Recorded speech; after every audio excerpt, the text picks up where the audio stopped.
past few decades, Asia has experienced rapid economic growth, political transformation, and social change. This is a familiar and well-worn narrative. The story of cyberspace in Asia has been less frequently explored. But before we go into it, a disclaimer. Talking generally about Asian cyber policy is always going to be fraught with problems. Asia is hugely diverse. When you include the Pacific, the region comprises over 60% of the world's population and 40% of the world's internet users. 3,500 different languages are spoken here. It is a region marked by stark economic inequalities, both between countries and within countries. Asia is home to some of the most networked societies on Earth and the least. States within the region exercise dramatically varying levels of control over their citizens. On the global stage, they may have very different ideas about what key cyber policy issues even mean, and in some policy areas, approaches are notably less coordinated than in other regions. Increasingly, Asia is a crucial battleground for the future of the Internet. Major norm-setting developments on freedom of expression and cybersecurity are happening here.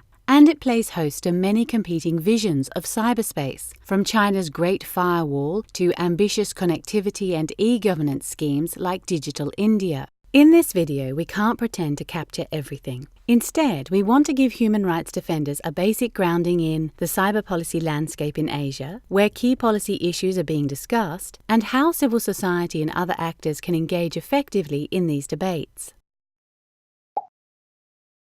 In Asia, cyber policy discussions are dominated by perceived threats to security, whether that's national security or economic security. Let's look at the national security first. Increasingly, territorial disputes are spilling over into cyberspace. In 2012, a tense naval standoff between the Philippines and China saw hackers on both sides defacing each other's websites. In 2014, China's deployment of an oil rig in contested waters with Vietnam was accompanied by cyber attacks on Vietnamese websites. Tensions on the Korean peninsula are increasingly playing out online. As a former Indian National Security Minister noted in 2015, cyberspace has become a fresh domain of contention between states. It is true of land, seas, skies, and outer space, all of which we have successfully militarized. Exactly the same thing is happening in cyberspace. Another key area of concern is economic security. In 2011, malicious attacks against Hong Kong exchanges and clearing caused the suspension of shares for 7 companies with a combined worth of $167 billion. And in 2014, Mt. Gox, the world's leading Bitcoin exchange based in Japan, went bankrupt after the theft of $460 million by hackers. The cause? Security breaches. A recent white paper presents a mixed picture of cyber vulnerability in the region. Most Asian countries, including China and India, were found to be less vulnerable to cyber attacks than the global average, but a few were found to be much more vulnerable. In response to security concerns, countries across the region are trying to develop stronger cybersecurity frameworks and measures and increase their cyber capabilities. According to the ITU, 9 countries in the region have adopted cybersecurity strategies, and at least 3 others are in the process of developing them. A lot of new legislation is also being introduced.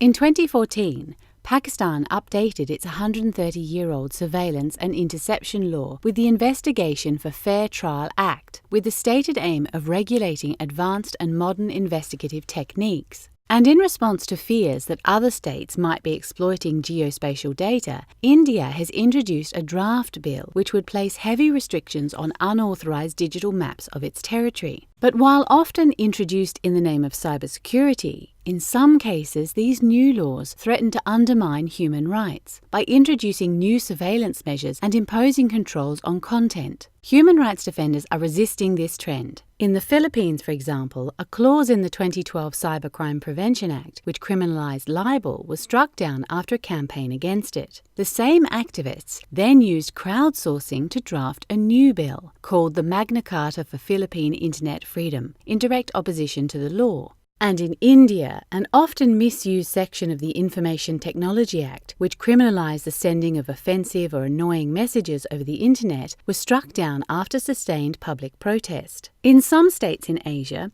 Human rights, like the right to freedom of expression and the right to information, aren't always universally applied. Often, archaic definitions of blasphemy, hate speech, or sedition can be used to repress them. For example, when violent riots broke out in Pakistan over a video perceived as blasphemous, the government responded by shutting down YouTube, citing blasphemy laws under the Pakistan Penal Code. And in Malaysia, news websites that have exposed government scandals have been banned on the grounds that they threaten public order and national security. Another challenge to human rights defenders in the region is measures which undermine privacy. For instance, Thailand's government has been seeking to restrict website encryption to address content which could result in public disturbance. If successful, these measures could significantly increase the scope of surveillance and have a chilling effect on activists and journalists. There are also some positive moves towards harmonizing data security laws with global standards. In Singapore and Malaysia, privacy laws are currently being implemented. China's consumer protection law is being updated to include data privacy principles.